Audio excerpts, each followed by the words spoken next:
Bacaan diambil dari Injil Lukas 7 ayat 31 sampai 35.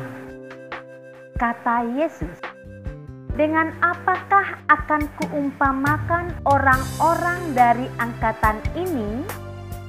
Dan dengan apakah mereka itu sama? Mereka itu seumpama anak-anak yang duduk di pasir dan yang saling menyerukan, 'Kami meniup seruling bagimu, tetapi kamu tidak menari. Kami menyanyikan kidung duka, tetapi kamu tidak menangis.' Karena Yohanes Pembaptis datang, ia tidak makan roti dan tidak minum anggur, dan kamu berkata, 'Ia kerasukan setan.'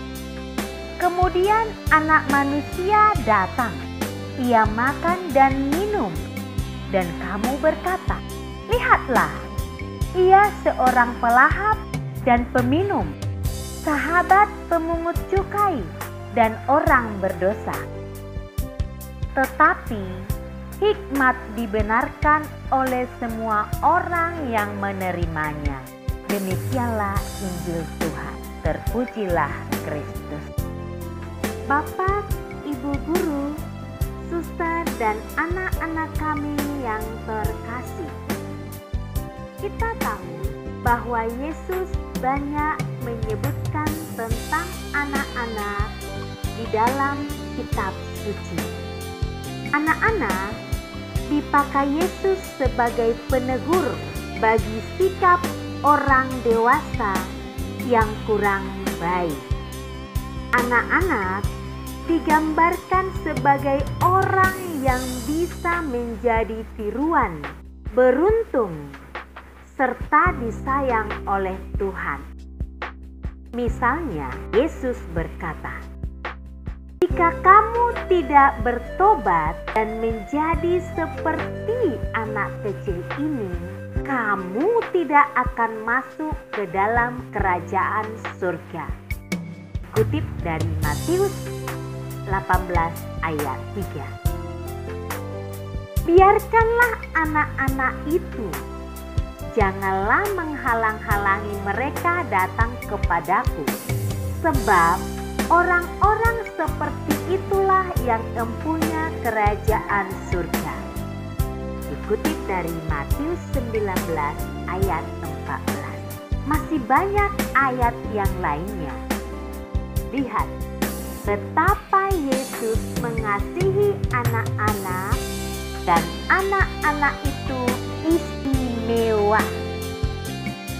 Dalam Injil hari ini, Yesus kembali memakai perumpamaan tentang anak-anak untuk menegur orang Farisi, ahli-ahli Taurat, dan orang banyak yang menolaknya. Kali ini yang dipakai Yesus sebagai perumpamaan adalah kepolosan dan kegembiraan dunia anak-anak, yang adalah memang sikap anak-anak yang tidak baik diikuti orang dewasa pada hal-hal yang serius. Pada zaman dahulu, anak-anak suka pergi ke pasar untuk bermain-main, kejar-kejaran tertawa, berteriak, dan lain-lain. Biasanya di pasar ada sekelompok orang yang bermain musik. Orang-orang dewasa akan berkerumun mendengarkan musik dengan serius. Ketika seruling gembira ditiup, orang-orang akan menari.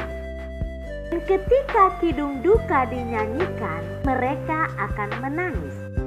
Tetapi anak-anak tidak peduli dengan musik, apakah gembira atau sedih, mereka tetap saja bermain-main. Ya gitulah anak-anak, mereka punya dunia sendiri, belum dunia musik. Tetapi aneh jika orang dewasa seperti anak-anak anak yang ketawa dan berlari-lari, bukan?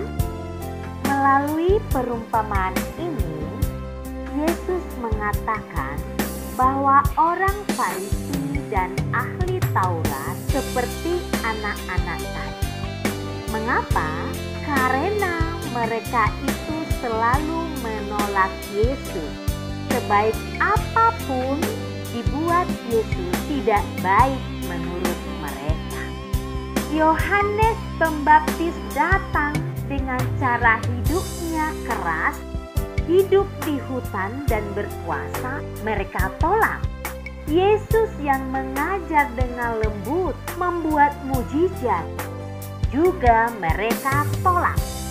Mereka itu menolak apa saja rencana baik Tuhan kepada mereka, bagaikan anak-anak tadi. Mereka tidak peduli apakah seruling sedih atau lagu gembira. Bapak, Ibu guru, suster, dan anak-anak kami yang terkasih, sikap hanya menonton dan menolak adalah sikap yang tidak baik untuk pertumbuhan diri kita sendiri dan kebersamaan. Sikap ini tidak diharapkan Yesus dari siapapun. Kita sebagai murid juga harus selalu terbuka untuk semua kebaikan-kebaikan yang diajarkan oleh guru kita dan orang tua kita.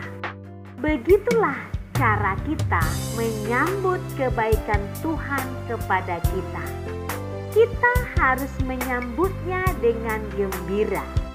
Menjadi murid Yesus atau menjadi anak-anak Tuhan berarti jadilah anak yang aktif, terbuka, mau, dan rela bekerja sama dengan kebaikan-kebaikan. Hari ini Yesus mengajak kita untuk menjadi anak yang terbuka dan terlibat dalam hal-hal baik, terlebih dalam pembelajaran kita. Mari memperjuangkannya demi kebaikan kita, dan karena Tuhan sendiri mengatakannya.